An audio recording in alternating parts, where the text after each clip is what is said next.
shortly, within about 5 minutes. So make sure to wrap up your conversations. And if you have any friends sitting outside, you can call them to come and join you on the table, as we are about to begin at 7:30 sharp. Thank you very much. مساء الخير جميعا.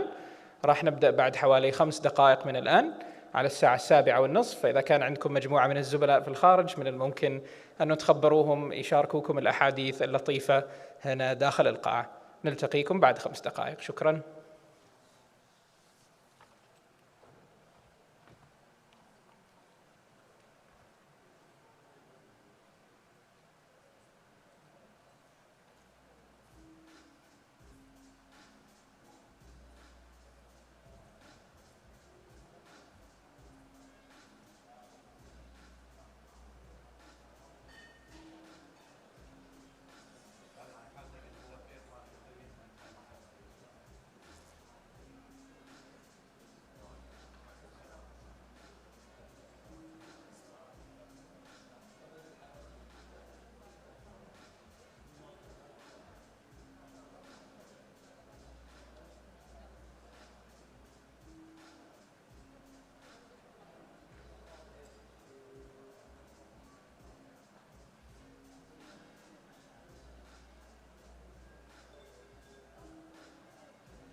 Good evening, Mrs. Wendy Werner, World Bank Group Country Manager for the Sultanate of Oman, and our guest speaker for tonight.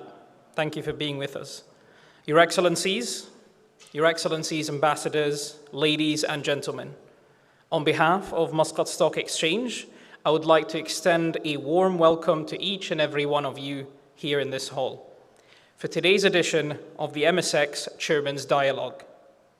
This event is a continuation of a series of thought-provoking dialogues and events which have grown horizons and provided us with a unique opportunity to learn and also engage with inspirational global leaders. And before we proceed, let us have a look at this video which will share a bit of what lies in store for us for tonight. Enjoy. Every era is defined by those who dare to build, not alone, but together. From ancient trade routes to global alliances, progress has always been forged through partnership. Today, as the world faces complex challenges, climate, energy, and resilience, collaboration stands as our greatest strength. In the Sultanate of Oman, guided by Vision 2040, is turning partnership into progress. In 2025, a new chapter began. One written through partnership and purpose. The World Bank Group opened its first permanent office in the Sultanate of Oman, which comes as a symbol of shared vision, of confidence in a nation charting its own path towards sustainable growth. From strategy rooms to small enterprises, from renewable fields to financial hubs, this partnership forges more than just policy. It is people working together to build the foundations of an inclusive, resilient economy. Leading this partnership is Wendy Werner, Country Manager of the World Bank Group in Oman, a global leader with more than 2 decades of experience across emerging and frontier markets. She has shaped transformative investments in climate finance, gender inclusion, and sustainable infrastructure. Previously, as International Finance Corporation's country head for India and the Maldives, she oversaw record-breaking portfolios mobilizing over $4 billion in financing and advancing renewable energy, electric mobility, and sustainable manufacturing across South Asia. Today in Oman, she aims to continue that very mission, bridging global expertise with local ambition, empowering SMEs, unlocking private capital, and advancing Vision 2040's sustainable growth goals. Guided by Mohammed Mahfoud Al-Ardi, the MSX Chairman's Dialogue remains a platform for purpose, uniting leaders, institutions, and ideas to shape the next horizon of economic progress.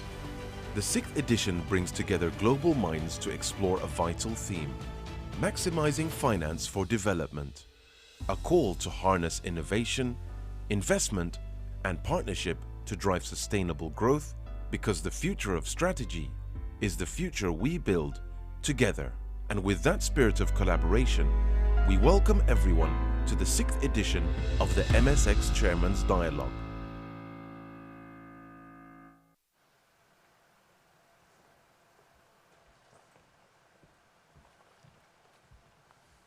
Wow, what a start for tonight. Can we have a round of applause?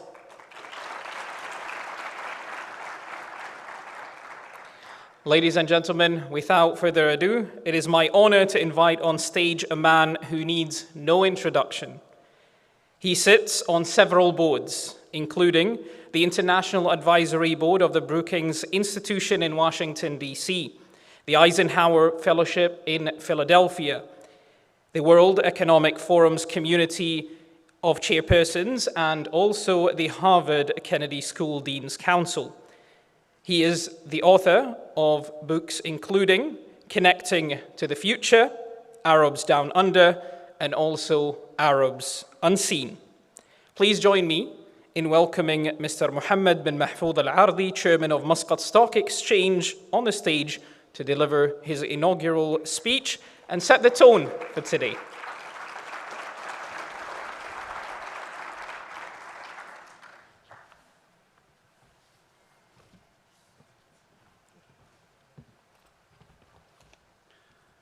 بسم الله الرحمن الرحيم. السلام عليكم ورحمة الله وبركاته. and good evening, everyone. It's great to see you all here tonight for the MSX Dialogue, a space we have built for open conversations, ideas, and honest reflections on where our economy is heading. The goal of this session is simple. It's really to bring together people who shape markets, policies, and capital, and to ask one big question. How can we turn Oman's progress into sustainable, inclusive growth for the next decade? Now, every country has a turning point, that moment when it needs to rethink its direction. And for Oman, that moment came not long ago. Let's rewind to 2020. We were coming out of a dark tunnel. Debt was higher than GDP. Oil prices were falling. The world was facing a pandemic, and uncertainty was everywhere. For many, the outlook was very bleak. And yet, here we are, just 5 years later, talking about Oman as one of the most attractive investment-grade destinations in the region. Growth expected to accelerate to 3.7% in 2026. That turnaround did not happen by chance. It happened because of vision, focus, and leadership. Under the guidance of His Majesty Sultan Haytham bin Tariq, Oman's Vision 2040 isn't just a policy document. It's a mindset. It says we will grow by design, not by accident. The government has been laying the foundation, managing debt, investing in infrastructure, and creating the right environment. At the same time, the private sector is stepping up to innovate, diversify, and build new industries. Take Future Fund Oman, over a $5 billion strategic fund. It's a signal to the world that we are serious about attracting global partners, creating jobs, and unlocking opportunity. At MSX, our role is to keep that momentum going. We want our markets to be deep, dynamic, and inclusive, a real platform for Omani ambition. That's why we launched the alternative investment market, giving SMEs and startups easier access to capital, because the next wave of growth will come from them. We're also driving instruments like green bonds and REITs, giving investors the tools to align profit with purpose. And it's working.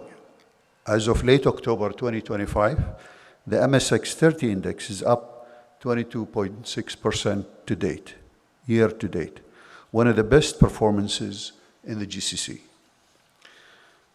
Now, if I can share something personal, back in my days with the Royal Air Force of Oman, I learned an important lesson. When you are flying, you trust your instruments, but you also have to look out the window at the horizon. In finance, our instruments are data, systems, and regulations. They keep us stable, but the horizon, that is our people, our entrepreneurs, our communities. That's where the future really lies. So as we look ahead, Oman's story is no longer about survival. It's about collaboration, public and private capital moving together, local vision connecting with global partners, institutions like the World Bank Group, working alongside nations like ours to make growth real and sustainable. Which brings me to our guest speaker this evening, which you've heard about her, Wendy Werner, the World Bank Group country manager based here in Oman. As you saw, Wendy's careers from India to the Maldives and now here is all about turning bold ideas into tangible impact. Her work shows how finance can empower, include, and transform. Wendy, we're delighted that you are with us tonight.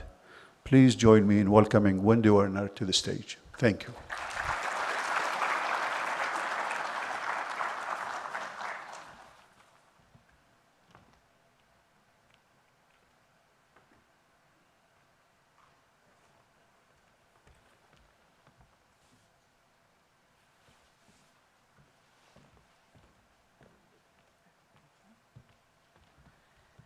Good evening, assalamu alaikum.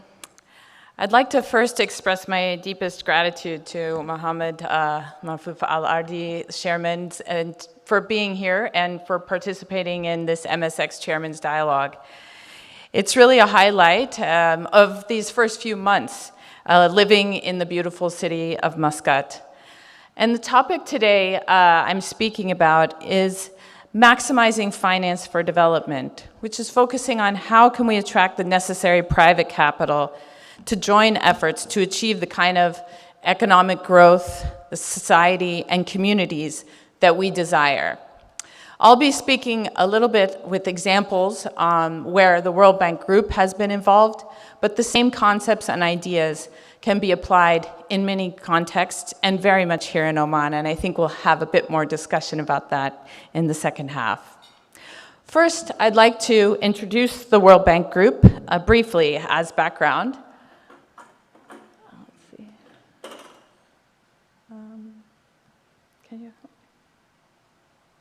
Okay, there we go.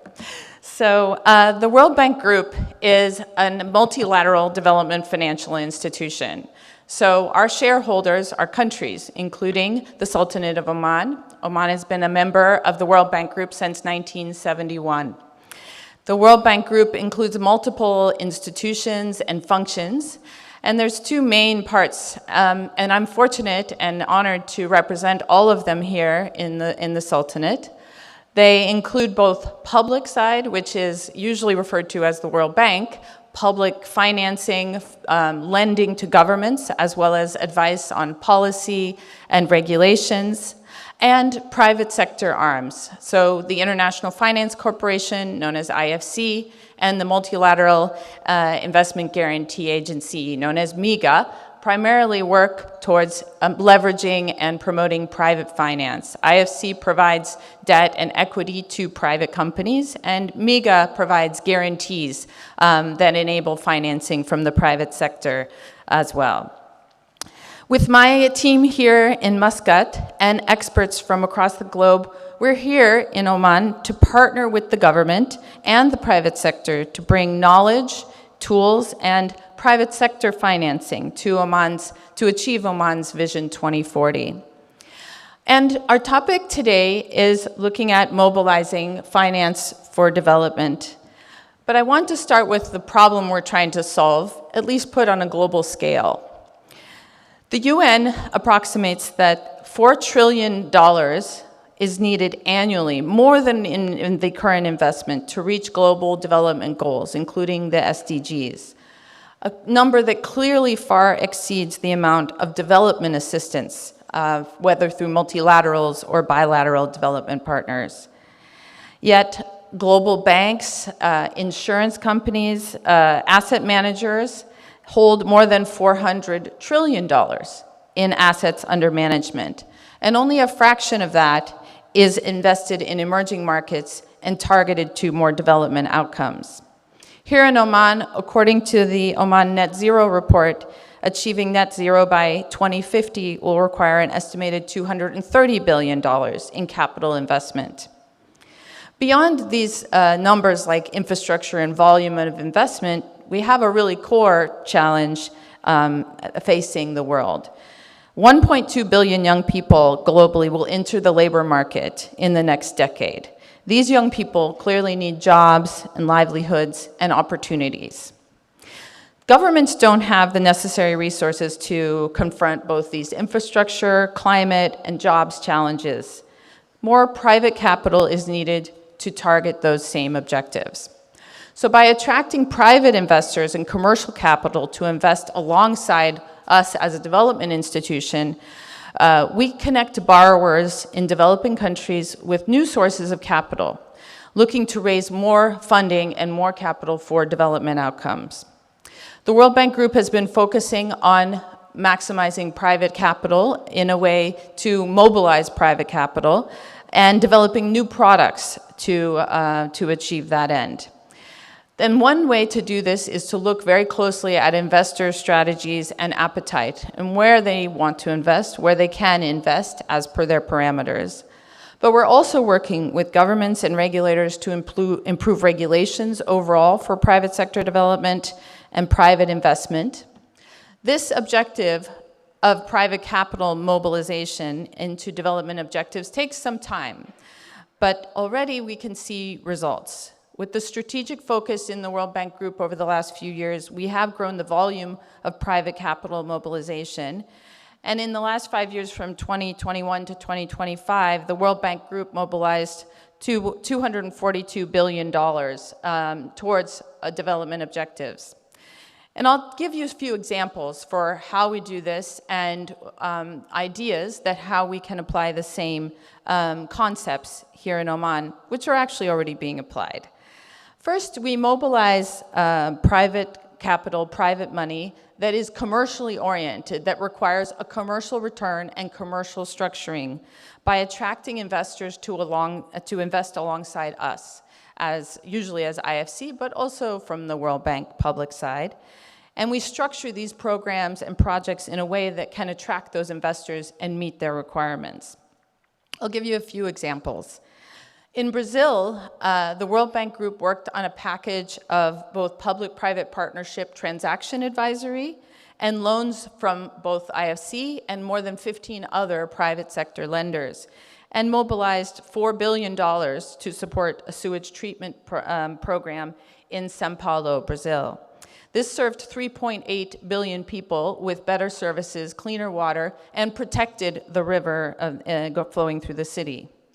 IFC's public-private partnership transaction team advised on concessions to operate brownfield assets, existing sewer and water treatment plants, and that brought in financing for those concessions to the tune of $3.3 billion. IFC also provided local currency financing in local currency, around almost $800 million, but only around 55 million of that came from IFC's balance sheet. The rest came from other lenders. So how do we do that? We look at how you need a project to be structured in order to attract other lenders, not only ourselves. And in fact, our objective when we're looking at private capital mobilization is to increase leverage. It's to reduce our own balance sheet and increase the financing coming from others. Another aspect of a tool that we can use for private capital mobilization is guarantees. With the launch of the World Bank Group Guarantee Platform in 2024, we've brought together multiple parts of the World Bank Group, all focused on different products in the guarantee space. Those products include partial and full credit guarantees, for loans and bonds, both from the public and the private sector, as well as risk-sharing facilities and a variety of other instruments. We have an example right here in Oman. When Duqm was still emerging as a new economic zone, we provided a MEGA guarantee to the tune of $1.7 billion, which helped attract private banks to provide the necessary debt for infrastructure in the zone. And this guarantee has just helped to ensure that all of that necessary infrastructure is there as you attract new investors into Duqm. In fact, I'm headed there this week to oversee this project. But both of these are examples where large World Bank Group private financing or guarantees helped attract the private sector into a project or a program. But another important idea and approach can be to look at new financial instruments. And to package the assets from both development objectives or emerging markets to fit investor criteria. India, my former assignment, has made great progress in what they call asset monetization, which attracts investor capital through infrastructure investment trusts, sometimes called INVITs.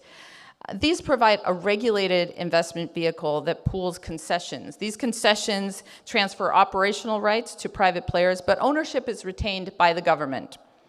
The impact is really catalyzing both private capital, but also private know-how in operations. This is commonly called asset monetization or asset recycling, and this is an idea that can be used in numerous sectors. In India, infrastructure investment trusts have been highly successful looking at electricity transmission assets, toll roads. They've also been used in warehousing, logistics, renewable energy, data centers, and pipelines. So far, this effort since around 2017 has raised about $81 billion of private capital, and the annual investment expected this year is in the range of $25 to $28 billion. IFC has also been an early investor in such trusts, and I think they provide an excellent example of how one can create an investment vehicle that allows multiple types of assets and different types of investors to come into an asset. In this case, many pension funds started to invest in Indian infrastructure, and they never would have done so before without this structured vehicle. Lastly, IFC is looking on how to attract global investors and to use the capital markets to basically distribute the assets that we hold to reach new institutional investors. IFC very recently launched the first collateralized loan obligation that was issued by a multilateral development bank since the financial crisis, so for many years.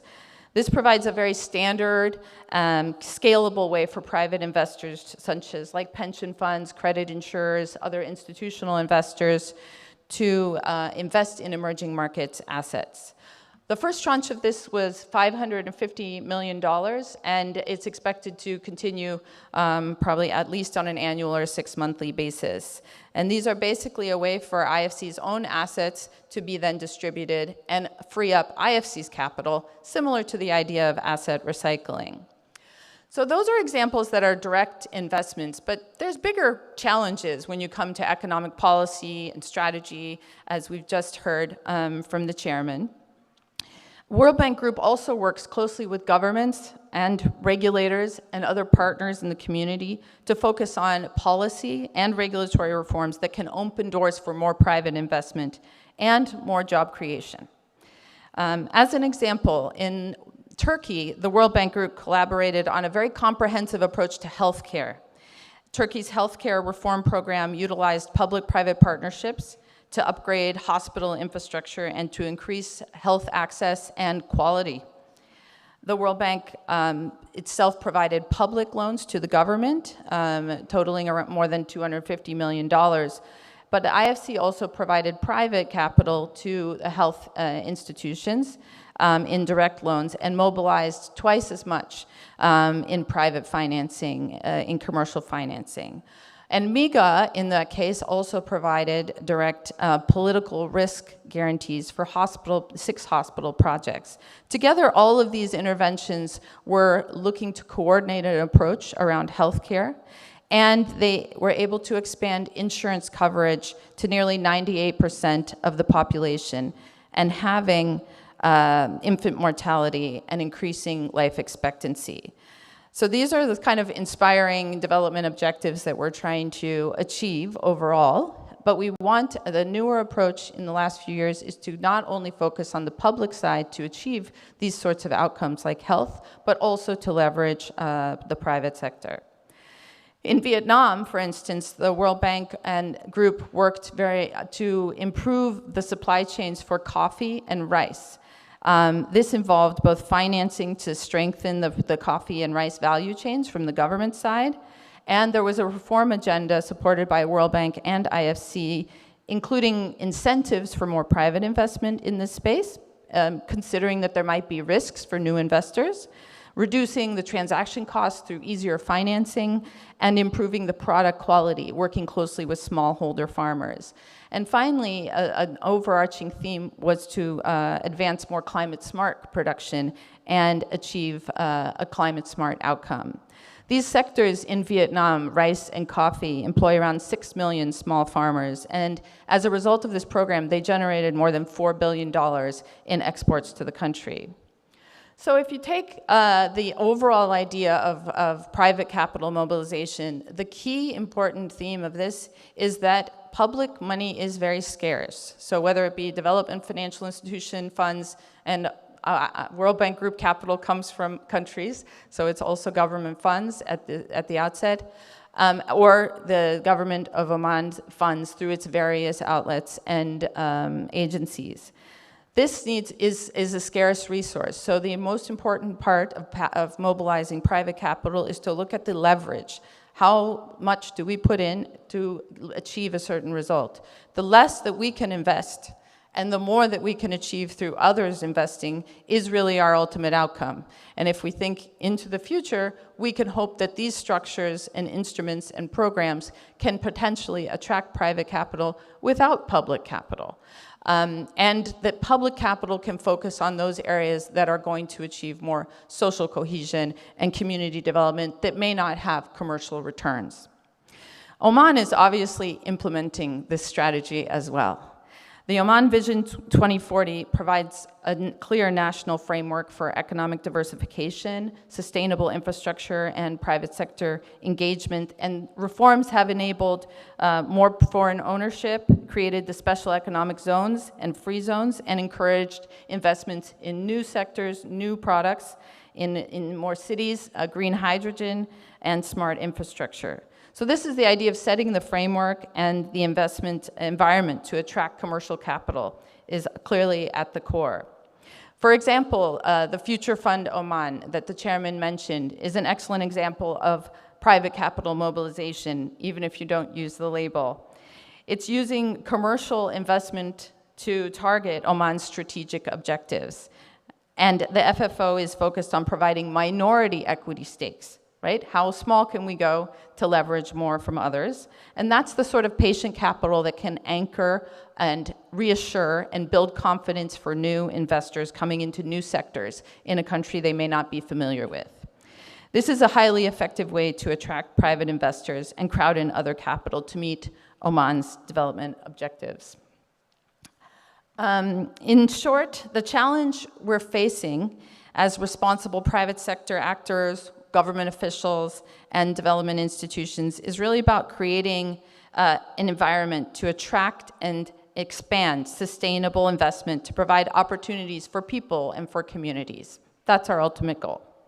Public finance and public employment cannot fill that gap. And long-term capital must be mobilized from other sources.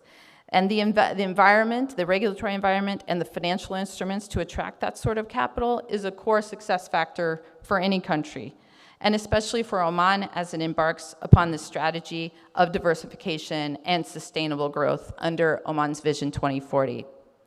I very much look forward to working together with you all over the coming years for the growth of Oman and to use some of these concepts in the future. Thank you very much.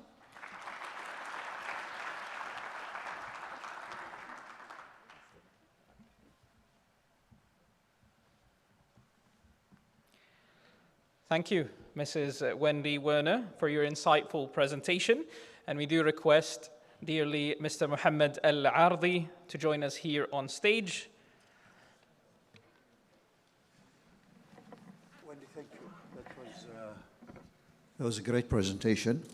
And thank you for doing this right very early, and you're coming to Oman. I know you've been busy. So that was really a great scene setting on what World Bank Group can do. Now, when you look at Oman and the economic landscape, the Vision 2040, from your point of view, what really stands out as good opportunities for the kind of things that you mentioned? Well, as I highlighted, I think, first of all, there's already an approach to using these ideas of private capital mobilization through the strategies to implement the Vision 2040. So I believe that using this as a framework, potentially, as a theory and a framework that can be applied in multiple sectors, can serve as a helpful way to keep the momentum. Momentum is clearly there with regard to all of the liquidity that has come into the stock market, and looking at some divestment of some parts of state-owned assets. but we still need to look out ahead 2 or 3 years after we achieve emerging market status. How do we make sure we keep that momentum going? So looking at the financial products that we might want to start designing now can be one area. I think what stands out around this strategy already is a very successful approach to bringing in new sectors, building on the strengths of Oman in a smart way, and looking at how things like battery manufacturing, the solar and the renewable supply chain, how those can help build out alternative sources of growth into the future. Wendy, you know, one of the objectives of 2040 is really creating jobs in Oman and aligning our education with really with the requirements and the talents of the future. From what you've seen in other countries, what lessons is there?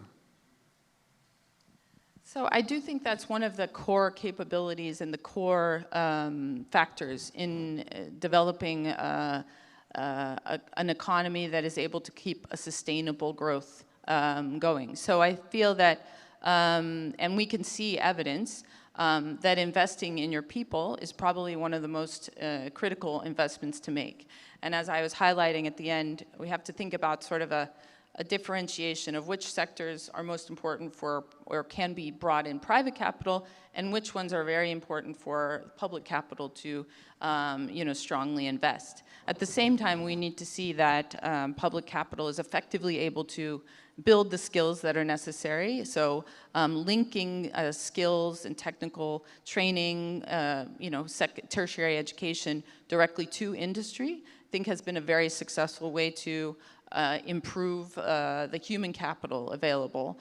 I think most investors want to see, and want to hire and bring in local talent.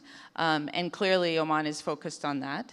So continuing to focus on the skills that are needed for the next sectors, as well as that link, a strong link between industry and the educational system can be one way to improve those skills.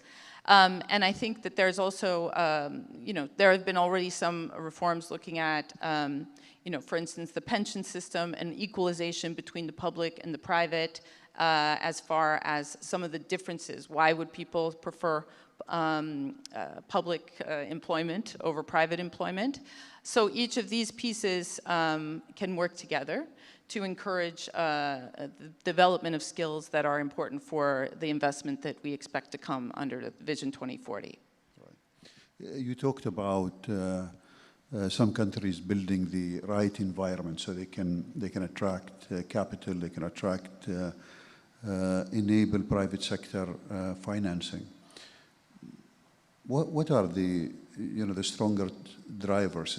Is it regulation? Is it investor confidence? What do you think we should really focus on? Well, clearly Oman already focused on one of those, which is macroeconomic health. So as you highlighted, the last few years have definitely shown Oman's determination to keep a very healthy macro-fiscal environment, and maintaining that consistency will be a critical success factor. It's a foundation, so without that, you can't really build much upon it. I think also one of Oman's, of course, greatest strengths is its stability, and that is not a small thing in today's day and age. So, there's two critical parts that are very, very important. There has been, I think, already quite a few efforts to look at which regulations may need to be adjusted and changed, and look at the business environment. Investors tell me that they are very, very impressed, and they can see that many parts of the government are coming together to focus on their needs around specific projects. we can also use the experience of investors maybe more broadly to continue to improve each of these areas. I think those efforts are going on. They could be potentially discussed a bit more and putting out more dissemination about the changes and the reforms that the government is undertaking in a very accessible manner, but with enough substance to really build confidence in foreign investors.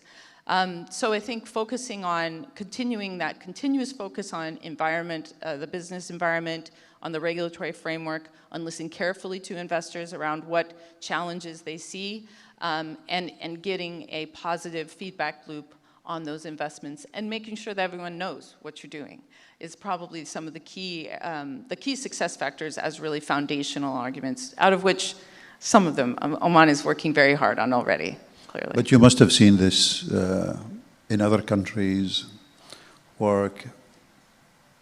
Indeed, I've been in many countries where I think a very strong focus on business environment, simplification of government regulations has been quite impressive, I must say. I've been in meetings, where it was a monthly meeting at the most senior level of government, honestly, and there was a list of probably, 100 things, and each person who was supposed to have done something on the simplification process or the elimination of an unnecessary regulation was called on by name. And it was sometimes uncomfortable, but it was very effective, right? So continued high-level leadership and very clear KPIs. I think we see KPIs coming here, and maybe in Oman's own way, look at how to consistently create awareness about all of the reforms and the changes and the improvements that are going on could be something that could be incorporated here too. Wendy, I'll ask you a question about ESG, and then we'll open to the audience. ESG is an opportunity. I mean, we went from huge focus on ESG and climate, and then President Trump came and he had another agenda, and then so it cooled down. How do you think is the way forward? Well, there's two aspects here. So one is environmental and social and governance, basically standards, which are really fundamentally around compliance with certain standards, but at their core, they're around risk management. So it's something that I don't think, even if the flavor of the headline may change a little bit, at its core, environmental and social and governance, I think put together, is really quite critical to successful long-term investments, because that means very practical things like considering how climate change may impact your project, how rising sea levels or floods may affect your project, how heat levels may affect your project, and good governance. I think we've learned across even financial sector research is one of the core drivers of results. And so I think ESG is here to stay. And the second aspect of this is that more sustainable linked type of investing, it can also be an opportunity for Oman. For instance, this already has a very positive reputation. So continuing to bring in these aspects integrating in an organic way into investments, I think is probably a wise move in the long term. We have to invest for the long term, not for the short term. Yeah. Wendy, maybe one more question before I give to the audience. Is we have a lot of young people here. We have young entrepreneurs. We have students from universities. What message would you give them as they prepare to enter this world of finance and take part in their country's growth? Wow. Well, it's an exciting time, I think, in Oman's history and Oman's trajectory. It's a time where Oman has the opportunity to make itself known on the world stage, but in a very unique way. I think everyone as an individual needs to find their place and their way of how to express themselves in the world and how to find their meaning. I think the same applies to countries. And Oman has a very unique character, and I feel very lucky to be here working with you all, but keeping that unique character in whatever way you as an individual or this country is looking to bring in investment and growth is probably what I would think is the most important. You should never lose it. Thank you. We'll open it to the audience now for questions. So as Mr. Mohammed Al-Ardi said, the floor is open for you for questions, and we have about 20 minutes for that. Let's start off, Your Excellency. Assalamu alaikum wa rahmatullah. Welcome to Oman, Mr. Warner. We're honored to have you here. Air Vice Marshal Mohammed, please be patient with me. I have a lot of questions to ask. First of all, international organizations such as yours, they go around the globe, they gather a lot of valuable data. You know, there are over 180 nations who are members. I would like to ask you, how can we reflect the best practices available globally in Oman? We do have our own unique perspective. We do have our own sovereignty in many aspects, but I'm sure many of those practices can be reflected in Oman. Second, we are going heavily on green hydrogen. Do you see the future there? We have seen an example in Qatar for LNG, how it became the most valuable asset in that nation. Do you think green energy will be the same in Oman? And last and final question, we see a major trend in AI and data centers globally. I've seen also a news article in regards of many of those hyperscalers like Meta, Google, even buying nuclear reactors for these data centers. Do you think that's sustainable? Do you think this is the right way forward to invest in AI, to have data centers in Oman? We do have our own submarine cables. We have over 20 submarine cables in Oman, which are extremely unique to us. So do you think that we should further invest in that sector? Thank you very much. So global standards, renewables, and AI. All right. Those are some big ones. So I think first on the bringing in global practices and global good practice, that's really the objective of me being here, of having an office here. As I highlighted, we do have a network of specialists and technical knowledge that we would like to bring very much to bear here in Oman as needed and as required. So we have programs and mechanisms where we can help on specific topics under advisory agreements with the government. But broadly speaking, I think that we are looking to bring similar cases of countries where you have had a strong resource base of growth and looking at that diversification agenda. So when we bring in examples, we're often trying to look for those that are most relevant, right, to the case that we have here. And I'd also like to mention that we are expanding our work also throughout the GCC. So other Gulf countries are also asking for similar questions. So we are looking for ways that we can bring some of the coordination on some of those answers, while also understanding that each country has its unique value proposition. So we definitely look to make sure that we're bringing the right and relevant expertise to the questions at hand. Now, the questions at hand. So, green hydrogen is a very interesting space. Obviously, a few years ago, I think everyone was significantly more positive about the development of the green hydrogen space. I think we're probably in a more balanced approach right now, understanding that there still is a subsidy requirement, a pricing gap for green hydrogen between other liquid fuels. At the same time, Oman has some very strong global advantages. And so Oman is definitely considered by global experts to be a place where green hydrogen has a future, green hydrogen, green ammonia, the entire space.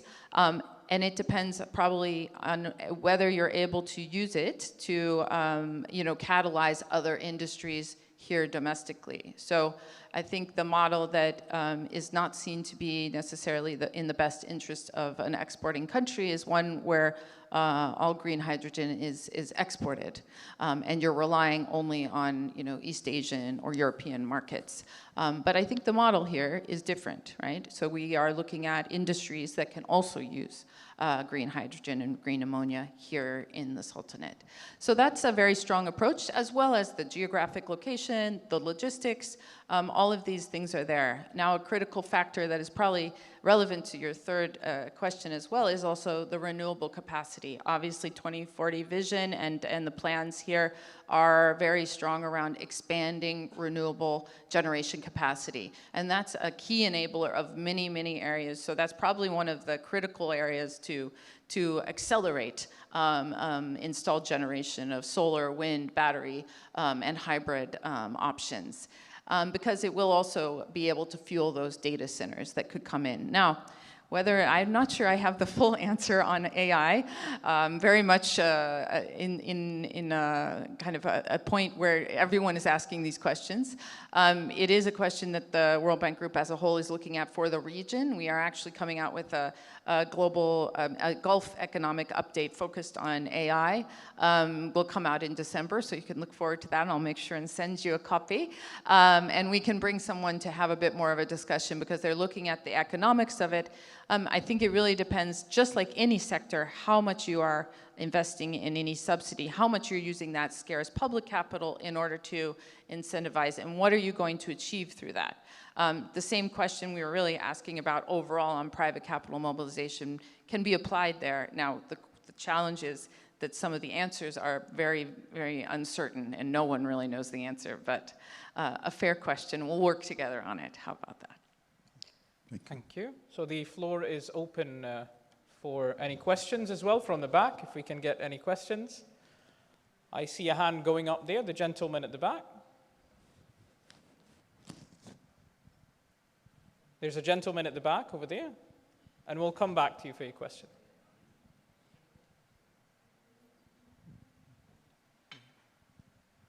So if we can keep the questions short and to the point, that will give time for everyone to get an opportunity to ask. Not everyone literally, but of course, more questions in. Hi and welcome.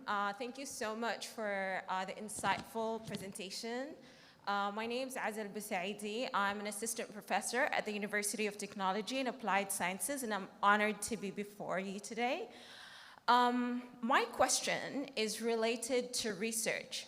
There's a huge gap currently between the applied research that we are currently conducting at the university level that could highly contribute to the economy and the ecosystem in Oman. So I wonder, what role does the World Bank play, or what could it do to bridge this gap between the applied research we currently are producing and enhance this research in order to create impactful results that would truly bridge the gap between academia, researchers, and the economy in Oman, which would boost, definitely, hopefully, entrepreneurship and tourism and so on. Thank you. Thank you. All right, thank you for the question. And I think the area of research and the link between academia and industry and diversification is one I touched on earlier, but it's definitely an area that has high potential to help expand the innovation and the results that we might achieve in different sectors. So that definitely can be, I think, part of the overall program. We are looking at potential work in the education sector with the government from the World Bank Group side.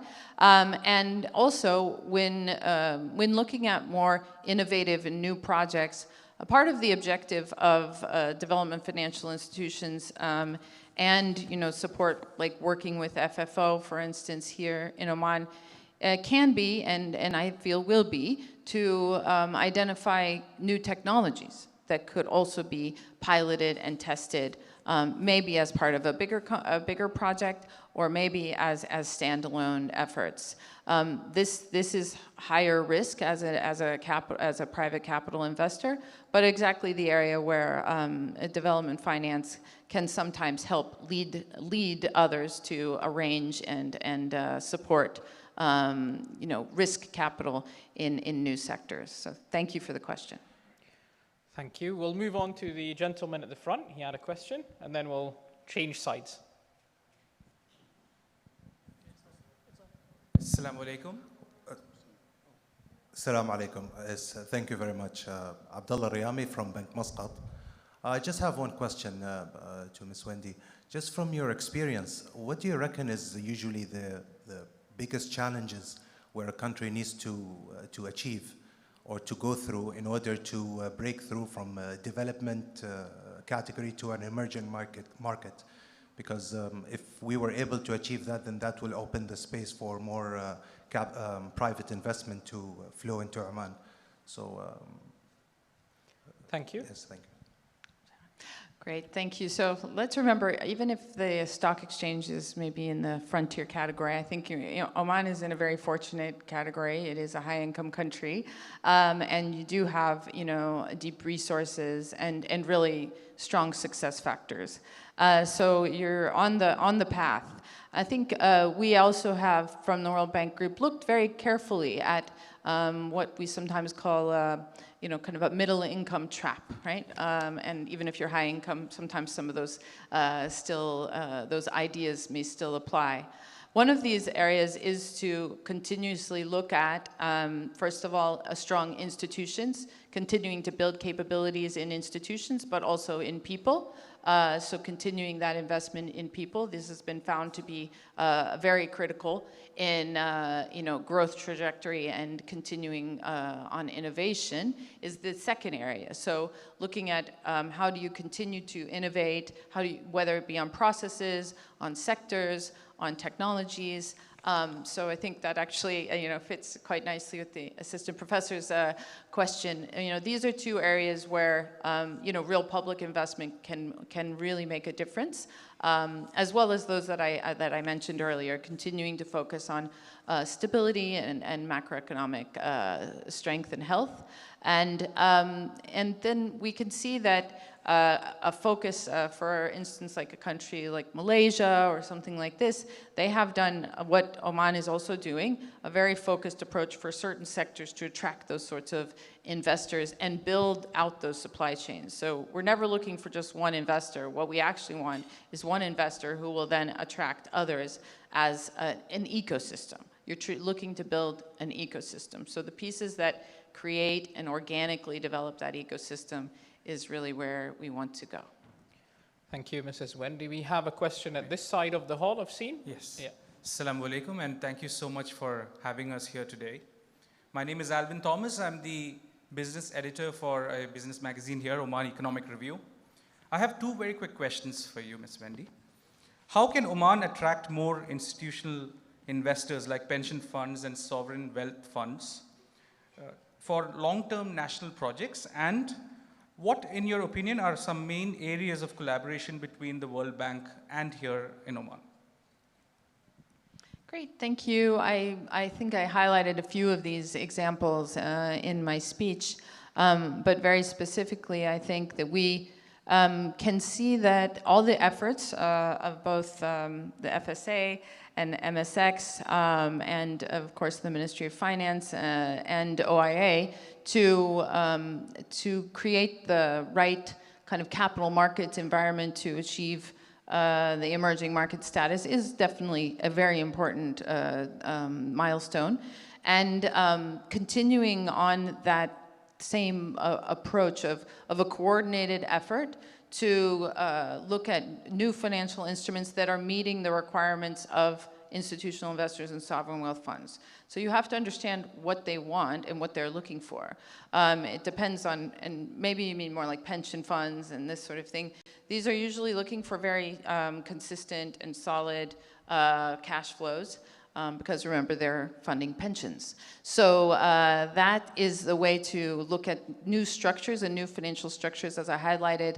An example of like a real estate investment trust, real estate investment trusts are one example, but also the infrastructure investment trusts are another. So looking at new financial products can make a real difference in that area. And in the second area, with regard to the overall World Bank Group collaboration with Oman, we are, first of all, both looking at both the public and the private sides. We are already engaged with the government, actually working on advisory programs around the business environment and in discussions around other areas that may make sense for the World Bank Group to provide advice to government and to different ministries and agencies. And then we are quite active private sector investors already. IFC last year did around $360 million of investment in the financial sector. All of that was green financing, by the way, and also we're looking at larger investments in the manufacturing space in the private sector. And as I highlighted, we have a very large MICA guarantee. It's one of the largest MICA guarantees globally, here focusing on the Duqm zone. Thank you. Thank you very much, Mrs. Wendy. We have one final question over here. Yes. Hello. Hello, regards, Ms. Wendy. I am personally an accounting and finance student, and I've been wanting to ask you, between the chaos of AI, green hydrogen, I've heard about all of these things, but what kind of advice would you give me? What should I choose to maybe become like you in the future? What do you think? I am a student, by the way. So, well, I first of all would say my first advice is to try to know yourself, to decide what gives you kind of joy and passion. I had a close friend of mine who recently told me, when we were in college, you described exactly what you're doing now. And I was like, I did? And he's like, yeah, that's exactly what you said you wanted to do. We didn't believe in business, going to business school, but you went to business school, and you told us you were going to go to business school because you wanted to actually help people. You wanted to help developing countries. You wanted to create jobs in places that didn't have jobs. So to me, I would feel extraordinarily fortunate and lucky to have found a job and a role in an organization that constantly has that at its heart. That's our objective, from day to night. But that is not always the case, and so keeping your own focus and finding what really gives you joy, I think, is probably the most important way to find a fulfilling career. Right. Thank you. Thank you very much. And thank you to both our speakers here. Mr. Mohammed, you have something to add? No, I just wanted to say thank you so much for these insights and vision. It's really great. Thank you. I'm so grateful, sir, to have been here today and to have taken you up on your invitation when we first met. So I'm most grateful, and I really welcome all the interaction and the questions coming forward. But again, thank you so much. So thank you once again to Ms. Wendy Werner and Mr. Mohammed Mahfoud Al-Ardi for that lively, interactive session, and that was very engaging. And I would request Mr. Mohammed Al-Ardi to give a token of appreciation to our guest for tonight, and that is Mrs. Wendy Werner.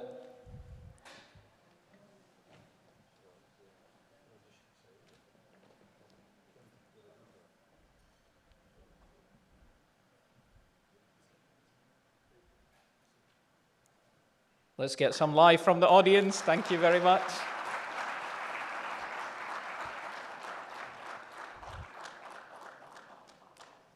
Thank you once again to Mr. Mohammed Al-Ardi and Mrs. Wendy Werner. Ladies and gentlemen, I hope you enjoyed this edition of the MSX Chairman's Dialogue this time, and we promise to be back with many more enlightening sessions in the near future that will add a lot of value to all of us. On behalf of Muscat Stock Exchange, I would like to express my gratitude and appreciation to each and every one of you for making it out here and attending this event. And I would like to invite you for dinner right now. Thank you very much, and see you next time.